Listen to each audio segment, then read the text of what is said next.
Et si je vous disais que des nénuphars pouvaient nous aider à augmenter la performance des éoliennes? Vous me croyez? On a voulu augmenter la taille des pales d'éoliennes pour augmenter leur rendement énergétique. Le problème, c'est que quand on augmente la taille de la pale, celle-ci peut se déformer à cause de la force du vent. Notre but, c'était de comprendre comment est-ce qu'on pouvait optimiser le rapport entre la rigidité de la pale et la quantité de matière utilisée. On est allé s'intéresser à un nénuphar géant qui s'appelle Victoria amazonica.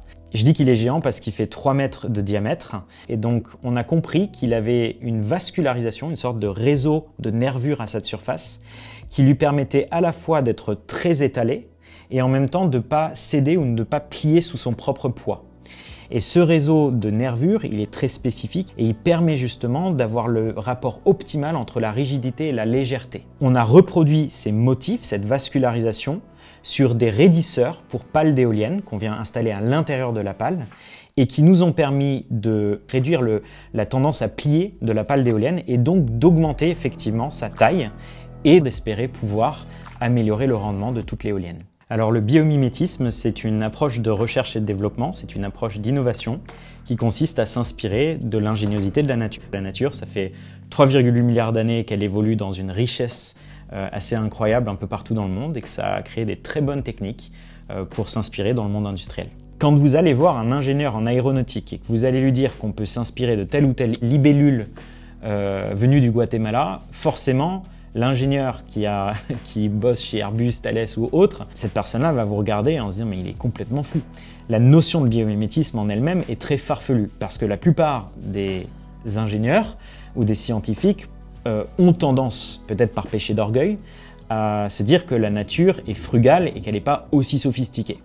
Donc il nous a fallu en fait convaincre les industriels et leur montrer que non, la nature n'est pas frugale, elle est sophistiquée et ça peut être intéressant dans ta recherche et développement industrielle, concrète et applicative.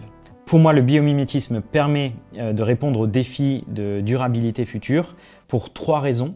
La première, c'est que le biomimétisme permet de concilier la performance de la nature et la durabilité, et ça c'est utile pour les industriels. La deuxième, c'est que grâce au biomimétisme, on fait aussi du biosourcing, donc on va chercher à comprendre comment la nature réussit ses performances, mais aussi avec quel type de matériaux, et notamment des matériaux qui sont plus facilement recyclables, plus facilement sourçables et qui ont une empreinte carbone plus faible. Et la troisième raison, c'est qu'avec le biomimétisme, on fait aussi de la sensibilisation.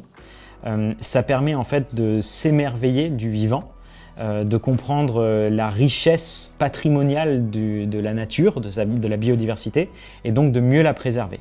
Et c'est un des aspects que je préfère dans mon métier, que je trouve les plus émouvants, c'est qu'au bout de 5-6 mois, quand on a travaillé avec un ingénieur, un client qui a été peut-être un petit peu réticent au départ, c'est de voir à quel point il peut se réémerveiller, se réenchanter sur la sophistication, la beauté de ce que la nature sait faire. Je pense qu'on renoue un peu avec son âme d'enfant. Et donc pour moi, cette sensibilisation, on en a fondamentalement aussi besoin pour répondre aux défis d'avenir.